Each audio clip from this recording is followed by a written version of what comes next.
All right, let's talk content. Content is the norm. You got to have great content out there, right? But what kind of content do we create? There are three reasons, if you really think about it, why people tune into content. And these are in no particular order. They're different for every person, and they're different based on the programmer, the creator, or the viewer. But if you think about every brand that's out there and all the content that you watch, there are three reasons that people really tune into content.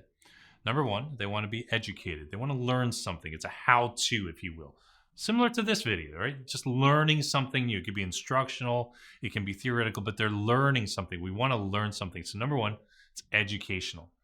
Number two, it's inspirational. Content that is inspirational. People want to be motivated. They want to be inspired.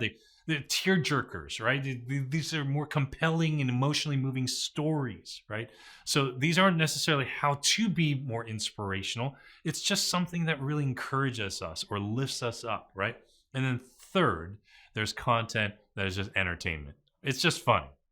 Or it's interesting. It's action, it's movies, shows, drama, whatever. But we're watching it for entertainment purposes. So those three things, again, in no particular order: education, inspiration, entertainment.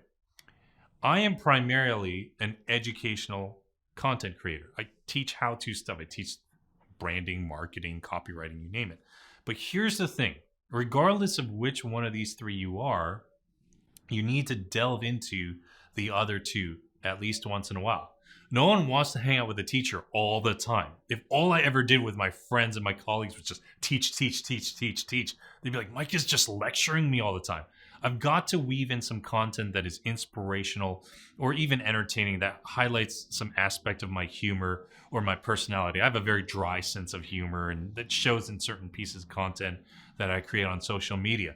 An inspirational post might be something like this.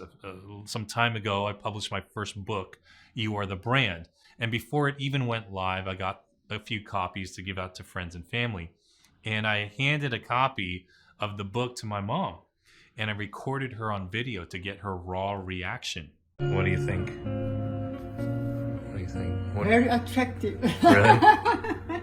So I didn't do well in school, right? I knew you were very smart, Mm-hmm. but you didn't want to really put your effort for getting a good grade. You have a lot of different talent in you. I was surprised actually. And you develop all your talent in different way. So I'm proud of you, of course. Thank you. Yeah. This was not a how to write a book post or how to brand yourself post. It wasn't anything like that. It was just a moment where I shared that interaction with my audience. And people were just so inspired to see my mom kind of react the way that she did to seeing her kid do something significant with his life. Write this book.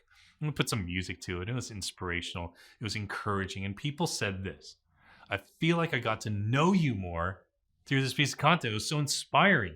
I didn't know you had a hard time graduating high school. I didn't know you struggled in college, and yet you wrote a book, and it was inspirational. And yet I didn't teach him how to write a book or anything like that. Just one of those moments once in a while that you can share with your audience that touches on the other two that are outside the norm of what you do. I mean, how many entertainers or how many celebrities do we follow once we understand their real life story and how they made it, we're inspired, right? We're inspired. Or how many of these actors who are out there, these performers, actors and actresses or athletes, elite athletes, share something online about how they learned how to act or how they, shoot and dribble a basketball. It's so we want to learn. We want to learn how they excel at their craft. So again, education, inspiration, entertainment. Think through those things. You major on one of them, but you've got to touch on the other two to give your brand a well-rounded approach, a well-rounded identity in the market. Thanks for joining me today. Till next time, live your message, love your work, leave your mark on the world, and I will see you back here on the next episode.